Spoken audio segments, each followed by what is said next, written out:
Welcome students, welcome you arts academy class 12th political science chapter 6 अंतरराष्ट्रीय संगठन।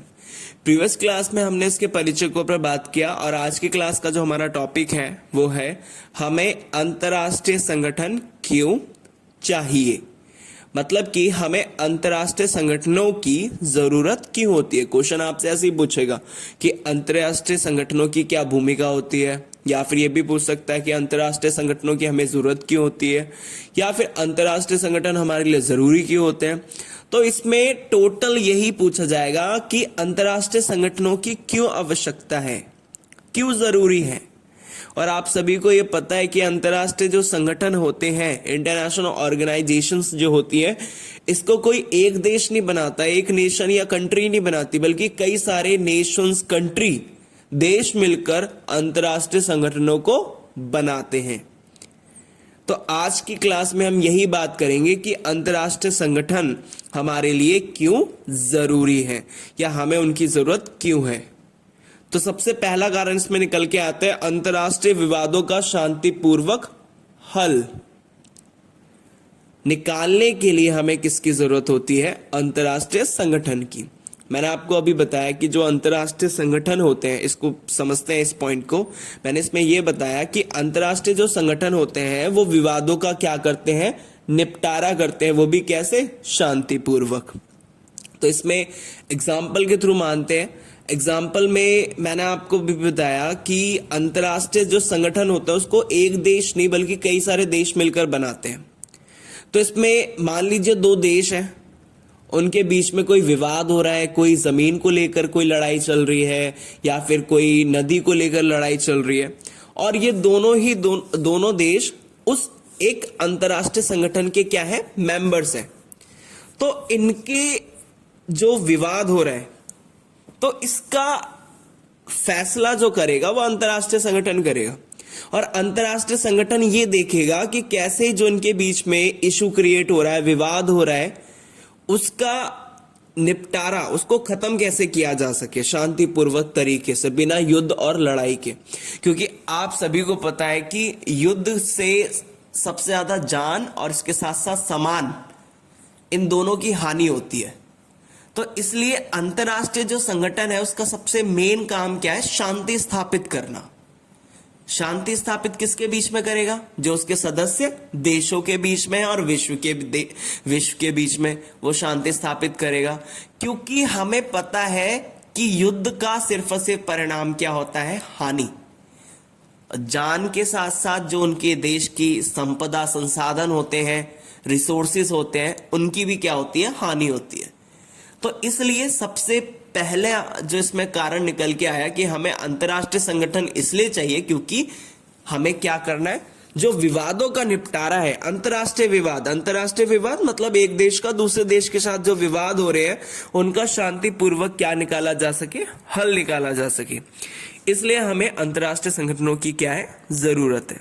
तो सबसे पहला पॉइंट समझ में आया होगा कि अंतरराष्ट्रीय विवादों का निपटारा करने के लिए हमें किसकी जरूरत होती है, अंतरराष्ट्रीय संगठनों की। नेक्स्ट पॉइंट आता है युद्धों की रोकथाम में सहायक।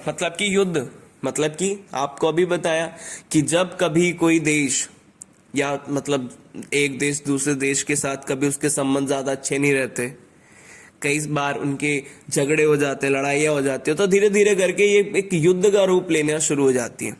तो युद्धों की रोकथाम करने के लिए, एक देश का दूसरे देश के साथ युद्ध को रोकने के लिए भी हमें किसकी जरूरत होती है, अंतरराष्ट्रीय संगठनों की। तो सबसे पहला रीजन मैंने आपको बताया कि विवादों का निपटारा करने के लिए हमें अंतरराष्ट्रीय संगठनों की जरूरत होती है, और दूसरा युद्धों की रोकथाम करने के लिए भी हमें किसकी सहायता की जरूरत पड़ती है, अंतरराष्ट्रीय संगठन की। तीसरा पॉइंट आता है विश्व के आर्थिक विकास में सहायक होता है। कौन, अंतरराष्ट्रीय संगठन। इसका कहने का तात्पर्य, इसका कहने का मतलब यह है कि विश्व के आर्थिक विकास, मतलब कि अब मैंने आपको पहले बताया कि अंतरराष्ट्रीय संगठन में एक तो देश होते नहीं, कई सारे देश होते हैं। तो कई सारे देशों में कई सारे देश होते हैं, तो अंतरराष्ट्रीय संगठन मदद करता है आर्थिक विकास करने में। मान लीजिए एक देश को पैसे की जरूरत है, तो संगठन में बाकी अन्य देश जो काफी विकसित या अमीर देश है, वो क्या कर सकते हैं, वो उसकी मदद कर सकते हैं उसको संकट की घड़ी में। उसके साथ व्यापार कर सकते हैं ताकि उसका आर्थिक विकास किया जा सके, वहां पे निवेश कर सकते हैं उस देश में। तो इससे क्या होता है, इससे सभी का क्या होता है, आर्थिक विकास होता है। तो सभी का हुआ मतलब कि विश्व का हुआ। तो विश्व के आर्थिक विकास में भी क्या करता है, अंतर्राष्ट्रीय संगठन बहुत महत्वपूर्ण भूमिका निभाता है। इसके बाद चौथा कारण आता है प्राकृतिक आपदाएं, महामारी से निपटने के लिए भी हमें किसकी जरूरत होती है, अंतर्राष्ट्रीय संगठन की। और आप सभी को पता है प्राकृतिक आपदाएं क्या होती है। प्राकृतिक आपदाएं वो आपदाएं होते हैं जो प्रकृति के द्वारा की जाती है, जिससे प्रकृति करती है। जैसे कि एग्जांपल में आ गया अर्थक्वेक हो गया, इसके बाद आपका हो गया सुनामी हो गया। तो ये कौन सी आपदाएं होगी, प्राकृतिक आपदाएं होगी। बाढ़ हो गया, तो इनको रोक तो नहीं सकते इन सब चीजों को। भूकंप आने से भी हम नहीं रोक सकते, ना बाढ़ आने से रोक सकते हैं, इसके साथ साथ ना ही सुनामी आने से रोक सकते हैं। बस हम इसके लिए अच्छे से तैयारी कर सकते हैं, लोगों को बता सकते हैं, देशों को जागरूक कर सकते हैं कि कैसे इनसे बचा जा सके या कौन कौन से कारण है जिसके बचाव किए जा सकते हैं। उन एरियाज को पहचाना जा सकता है टेक्नोलॉजी की मदद से कि हाँ इन एरियाज में ज़्यादा भूकंप आते हैं, या कैसे हम भूकंप के झटकों को कम कर सकते हैं, कैसे पहले से अनुमान लगा सकते हैं। तो आज के टाइम पे टेक्नोलॉजी काफ़ी विकसित हो चुकी है। तो अंतर्राष्ट्रीय संगठन क्या मदद करते हैं, अंतर्राष्ट्रीय संगठन कई कारणों से मदद करते हैं। मान लीजिए जिस देश में मान लो गरीब है और वो भी इस संगठन का मतलब किसी एक संगठन का हिस्सा है, उसमें कई सारे देश हैं, तो बाकी के देश मिलकर उसको मदद करेंगे, उसको टेक्नोलॉजी देंगे कि आप ऐसे पहचान सकते हैं।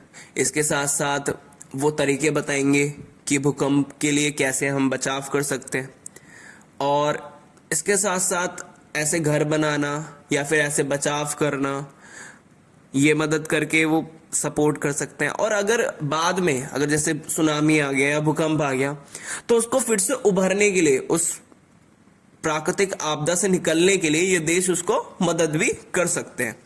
तो अंतर्राष्ट्रीय संगठन इसके लिए जरूरी है, प्राकृतिक आपदाओं से बचाव के लिए, निपटने के लिए भी सारे देश मिलकर साथ में काम करते हैं। जिससे क्या होता है, इससे ये फायदा होता है कि अंतर्राष्ट्रीय संगठन जब सब देशों को इकट्ठा करके उन प्राकृतिक आपदाओं से निपटाने की कोशिश करता है, उनसे बाहर निकलने की कोशिश करता है।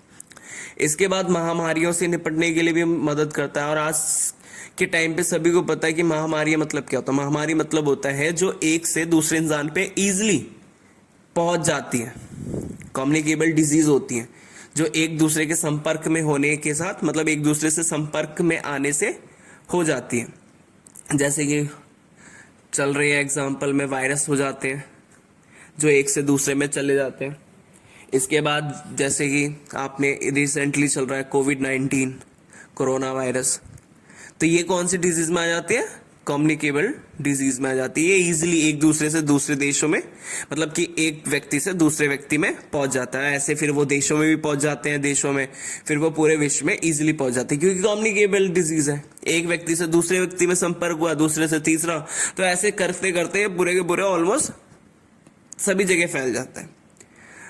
तो इससे निपटाने के लिए मतलब कि अब क्या हुआ कि जैसे ये कोई वायरस आया या फिर कोई भी मतलब महामारी बीमारी आई, तो इस पर कोई एक देश काम नहीं करता, बल्कि सारे देश मिलकर इस पर क्या करेंगे, काम करेंगे, जिससे इसका परिणाम मतलब इसका रिजल्ट, इसको जल्दी से जल्दी क्या किया जा सके, खत्म किया जा सके। तो ये अंतर्राष्ट्रीय संगठन मदद करता है, सारे देशों को एक साथ करता है और वो बताता है कि हाँ ये बीमारी है, इस पे निपटारा, इसको खत्म करना है। इसके लिए सभी देश मिलकर काम करेंगे, चाहे वो विकसित हो, अविकसित हो या विकासशील देश हो। तो अंतर्राष्ट्रीय संगठन क्या करता है, सबको एकजुट करता है और बीमारी के खिलाफ लड़ने की कोशिश करता है। जैसे हो गया बहुत सारी और भी बीमारी हो गई, जैसे कि कैंसर हो गया और HIV एड्स हो गया और अन्य बीमारियां हैं, ये कॉमन बीमारियां हैं, ये बात की हमने। तो प्राकृतिक आपदाएं समझ में आई कि प्राकृतिक आपदाएं और महामारी से निपटने के लिए हमें कौन मदद करता है, अंतर्राष्ट्रीय संगठन मदद करता है। इसके बाद नेक्स्ट पॉइंट आ जाता है फिफ्थ, अंतर्राष्ट्रीय संगठन सहयोग को बढ़ावा देता है। सहयोग मतलब कि जितने भी सहयोग सपोर्ट करता है सभी देशों को आगे विकसित करने में, जो भी उसके विकासशील या अन्य देश है, या सभी देशों को साथ में लेकर आगे बढ़ने की कोशिश करता है, सबका सहयोग करवाता है। तो अंतर्राष्ट्रीय संगठन क्या करता है, सहयोग को बढ़ावा देता है, वो भी अंतर्राष्ट्रीय स्तर पर। मतलब कि इसमें ये नहीं होता कि एक देश आगे बढ़ता जाएगा या एक ही देश को सपोर्ट करेगा, वो सभी देशों को सपोर्ट करेगा। इसके बाद लास्ट पॉइंट आ जाता है वैश्विक ताप वृद्धि, ग्लोबल वार्मिंग से निपटने के लिए। ग्लोबल वार्मिंग आपको पता है कि गर्मियां या फिर ताप, टेम्परेचर ज्यादा बढ़ने लगा है। इसके साथ इसका रीजन क्या है, इसका रीजन सिंपल है, इंडस्ट्रियलाइजेशन, ज्यादा इंडस्ट्रीज लग रही है, इसके साथ ज्यादा हीट प्रोड्यूस हो रही है, ज्यादा मतलब कैसे पॉल्यूशन बढ़ रहा है, एयर पॉल्यूशन बढ़ रहा है। तो अब क्या करता है अंतर्राष्ट्रीय संगठन, देशों को बताता है कि कैसे कैसे पॉल्यूशन बढ़ रहा है, तो इसको कम करने के लिए काम कीजिए। अब जैसे कि पहले के टाइम पे हम देखते थे कि डीजल पेट्रोल की गाड़ियां ज्यादा चलती थी, इसके साथ कोल का ज्यादा इस्तेमाल किया जाता था। लेकिन अब क्या हो रहा है, अब धीरे धीरे लोग जागरूक हो रहे हैं, तो अंतर्राष्ट्रीय संगठन क्या करता है, इस चीज पे बातचीत करते हैं, जिससे वैश्विक ताप वृद्धि को कम किया जा सके, एयर पोल्यूशन को कम किया जा सके। तो वो क्या करता है, उसके लिए नए नए सुझाव ढूंढ के लाते हैं। सुझाव कैसे ढूंढते हैं, फॉर द एग्जाम्पल आज के टाइम पे रिसेंटली चल रहे हैं इलेक्ट्रिक कार्स चल रही हैं, इलेक्ट्रिक व्हीकल्स चल रहे हैं। पहले के टाइम पे क्या होता था, पहले के टाइम पे पेट्रोल पे होता था, डीजल पे होता था, जो ज्यादा एयर पोल्यूट करते थे। फिर इसके बाद धीरे धीरे क्या हुआ, चेंजेस आए, सीएनजीज बसेस होना शुरू हुई, और इसके साथ कार्स में सीएनजी लगना शुरू हुआ। फिर इसके बाद अब क्या हो रहा है, अब ईवी, इलेक्ट्रिक व्हीकल्स आने शुरू हो गए, जिससे क्या टोटल डिपेंडेंसी, मतलब कि पूरा का पूरा निर्भर, जो हम पहले पेट्रोल और डीजल पे होते थे, अब धीरे धीरे वो क्या हो रहा है, चेंज हो रहा है। इससे क्या होगा, इससे ये होगा कि ईवी कम होगी, एयर पोल्यूशन कम होगा, ग्रीन एनर्जी होगी। अब सनलाइट पे हम ज्यादा फोकस कर रहे हैं, विंड एनर्जी पे ज्यादा फोकस कर रहे हैं। तो इससे क्या हो रहा है, इससे ये सारी चीजें कंसर्न में कौन लेके आते हैं, अंतर्राष्ट्रीय संगठन लेके आते हैं। तो ये वो रीजन है जिसकी वजह से हमें अंतर्राष्ट्रीय संगठनों की बहुत ज्यादा क्या है, जरूरत है। तो मेन सबसे पहला रीजन ये निकालते आता है कि अंतर्राष्ट्रीय विवादों का शांतिपूर्वक निपटारा करने के लिए, युद्ध को टालने के लिए हमें अंतर्राष्ट्रीय संगठन की जरूरत होती है। तीसरा आता है आर्थिक विकास करने के लिए हमें अंतर्राष्ट्रीय संगठन की जरूरत होती है। चौथा, प्राकृतिक आपदाएं और महामारियों से निपटने के लिए भी हमें अंतर्राष्ट्रीय संगठनों की जरूरत होती है। पांचवा आता है अंतर्राष्ट्रीय सहयोग को बढ़ावा देने के लिए हमें किसकी जरूरत होती है, अंतर्राष्ट्रीय संगठन की। और लास्ट पॉइंट आ जाता है वैश्विक ताप वृद्धि से निपटने के लिए भी हमें किसकी जरूरत होती है, अंतर्राष्ट्रीय संगठन की। आप इसको अपने अनुसार बढ़ाकर लिख सकते हैं, बाकी ये शॉर्ट मेन पॉइंट्स हैं। होप सो आपको समझ में आया होगा। Thank you.